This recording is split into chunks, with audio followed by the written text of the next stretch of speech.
Extraordinary story coming out of Pretoria, where the trial of, or rather, is it the pre-trial? I don't know the legal terminology for it, but anyway, Oscar Pistorius is now facing a premeditated murder charge. It says, I'm just following this on Twitter, by the way, Alicia. It says here, Oscar Pistorius looks completely crushed at the judgment that this will be a Schedule 6, not a Schedule 5. Around about 5 minutes ago, they were saying it might be a Schedule 5 and it would just be murder, and everyone was thinking that he could get bail. There's very little chance of him getting bail now with a Schedule 6, and the Oscar Pistorius family, it says here, praying in court and all sorts of pandemonium going on. What an extraordinary story. Absolutely, and as that drama unfolds, Lindsay, we've got Nike pulling its adverts featuring the Paralympic athlete Oscar Pistorius, and eyewear maker Oakley as well, suspending its contract with the sports star too. It appears that sponsors are slowly starting to distance themselves away from the situation, and Clive Simpkins, who's an independent marketing and communication strategist, joins us now for a look at the risks involved in sponsorships of personalities. Clive, thanks so much for joining us this afternoon. Well, it seems finding a brand personality these days harder than it once was. You know, it's been hard for a long time. I'm old enough to remember that when Nedbank first started using personality endorsement, they used British actor Jack Hadley, who sat in a bank vault with a huge barred gate on it, and the door slammed and he said, "For people who are serious about money." And then he was caught in a drunk driving charge and they had to yank the ad. So this probably was 25 years ago. So these guys are following a tradition in a desperately unfortunate way. Mm-hmm.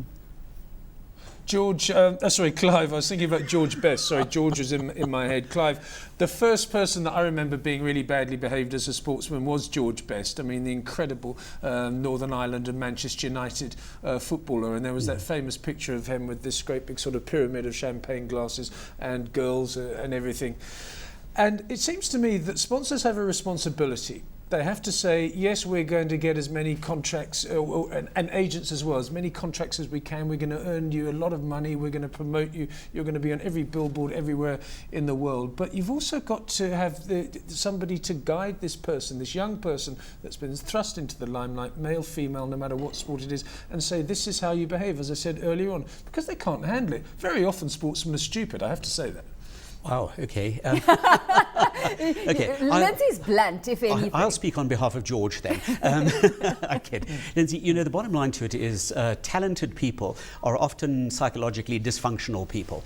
In the Greek tradition, giftedness comes with madness. So it's not to be unexpected. If you take any very high-performing individual, you often get aberrant behavior.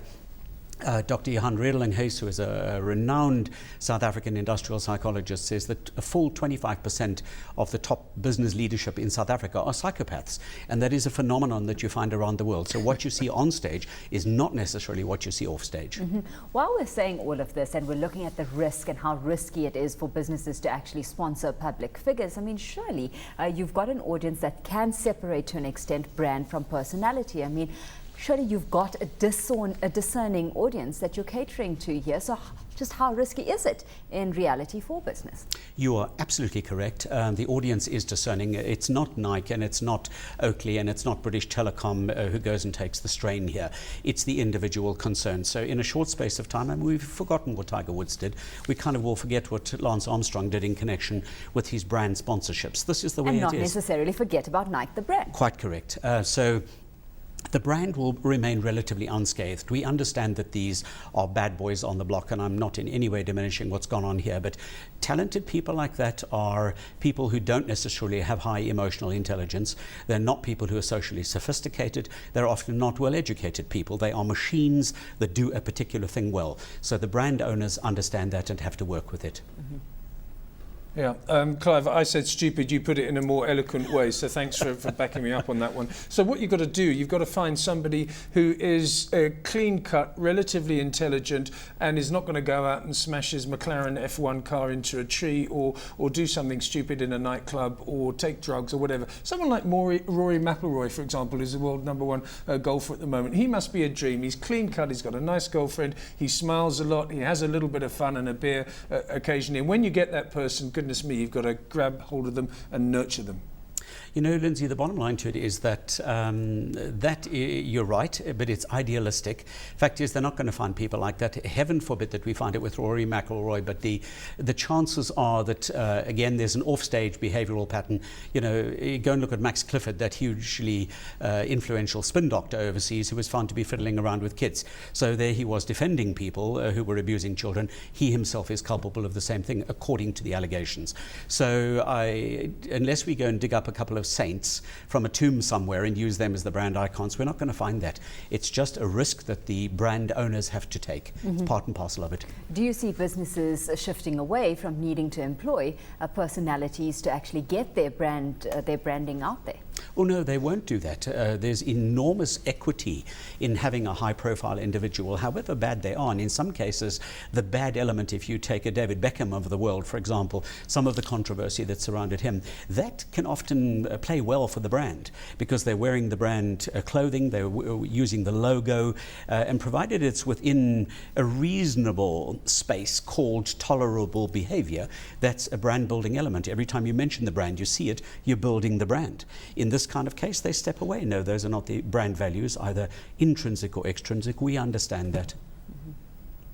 Can you quantify the amount of money that is put in versus the amount that you get out, Clive? Because I noticed over the Christmas period, I watched with fascination in the United Kingdom the fact that the big supermarket brands dropped the celebrity motif this year, and they went back to, you know, snowmen and Christmas trees and children playing in front of the fire and that sort of things to get back to family values. They didn't want the big celebrities endorsing Tesco's and Sainsbury's and that sort of thing. Is there a chance that after this latest fallen idol that the big brands will do exactly the same and go back to, you know, kicking a ball and hitting a ball with a tennis racket or something rather than someone doing it for them? I doubt it. I seriously don't see vanilla becoming an acceptable flavour in this kind of instance. You know, if we're looking to build a brand, we tend to want to go to the extremities. So we want to find somebody with a compelling emotional story, the way Oscar did. We want to find somebody who is going to push the limits of normality, because that's really what we're looking at the whole time, is positioning the brand, getting it to rise above the clutter. Vast sums of money involved. Guarantee once the dust has settled here, we'll find somebody else. Yeah. Where you talk about you know, a brand needing to recover as a business from such involvement, do they really need to recover? Yeah, when I use the word recover, you're going to need a little bit of time and space in between it. I mean, you're not going to go and see a Nike ad in a week's time with a new personality. That would be an extremely injudicious move.